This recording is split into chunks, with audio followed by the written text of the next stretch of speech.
waxaan rabaa inaan la garnaqsado madaxweynaha Soomaaliya walaalkay in adeerkay maxaa Cabdullaahi Farmaajo madaxweynuhu in adeerow dadka gobolkan ku nool iyo bulshada reer Jubbaland xadgudubyada kaaga imaanayo oo sanadaha socday oo xeerkii dalka iyo dastuurkii aad ku dhaaratay ka baxsan naga jooji way nagu filantay maxaa yeelay deegaan doorashadan ceel waaq maanta ka dhacday waxay ahayd in Garbaarey oo magaalo madaxda gobolka lagu qabto maxaa sababay inay inta jiitanto oo halkan timaado adaa sabab u ah qalwadii masbaa galay amar khaldan iyo direction khaldan umad aad siisay iyo taladaada guracan ayay suurtagal ku noqon weyday magaalo madaxda gobolkan in doorashada lagu qabto oo u qalantay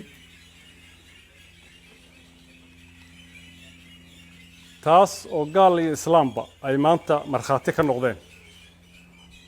oo ummadda Soomaaliyeed oo dhan ay marxaati ka noqotay oo ummadda reer Jubbaland oo dhan ay marxaati ka noqotay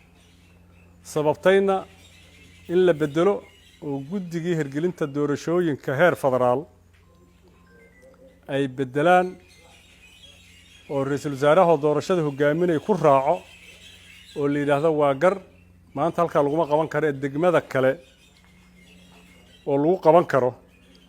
oo dadka wax wada leh wada tagi karaan oo ku tartami karaan ha loo wareejiyo sidaas ayay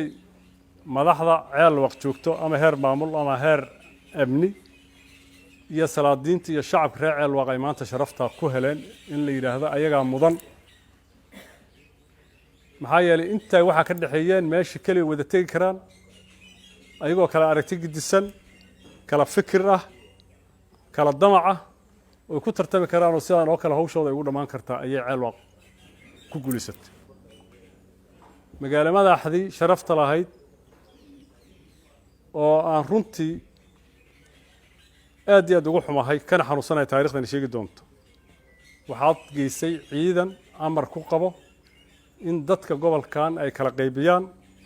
la diriraan sharciga baal ka maraan annaga ayna dilaan haddaa taa samaysay 16 xildhibaan baa gobolkan ku asteysnay 16 xildhibaan adigu mana badinaysid mana yareynaysid 2004 bishii 8aad 22keedii meesha lagu astay bay joogaan beelihii lagu calaamaday baana wili leh ma badin kartid mana yareyn kartid beelihina kama bedeli kartid oo doorasho qof iyo cod waa ku guul dareysatay oo way isbedeli lahaayeen haddana beelihii baa qaatay ku tartamay helay mushkiladda kale kada waa nagu filan tahay mushkilad intaad nagu samaysay kada waxaad doonaysaa cod 2012 waa tartantay xildhibaanada gobolkan ka soo baxay cod baad ka bariday waa ku siiyeen maadaa soo xusho keenay maadaa lacag ku bixiyay way ku siiyeen madaxweynaad noqotay oo 2000 iyo maxay ahayd 17 Febraayo Kismaayo lagu wada doortay dhamaantood cod baa weydiisatay waa ku siiyeen war maanta haddii musharax tahay cod weydiiso qofka walaalow codkaada siibaad ku leedahay laakiin inaad meel kale isku qaado macna kuma samaynayso xildhibaanadii waa soo baxeen gogol dhigo xodxodo cod weydiiso wixii intaa ka baxsan oo samayso haddii kumana shaqaynayso adigana cadaawadii waxaad kala kulmaysaa iyo taariikh xumo waad kala kulmaysaa annaga gobolkan baan ku dhalanay 30 sanaan ka khidmaynaynay bi waayo iska xisho tacabka iyagii oo dhan baad burburisay waxa la wixii tacab ahaa oo ummadaas midnimadooda ahaa oo horumarkooda ahaa baad burburisay maamulkoodii baad burburisay ammaankoodii baad burburisay garsoorkoodii baad burburisay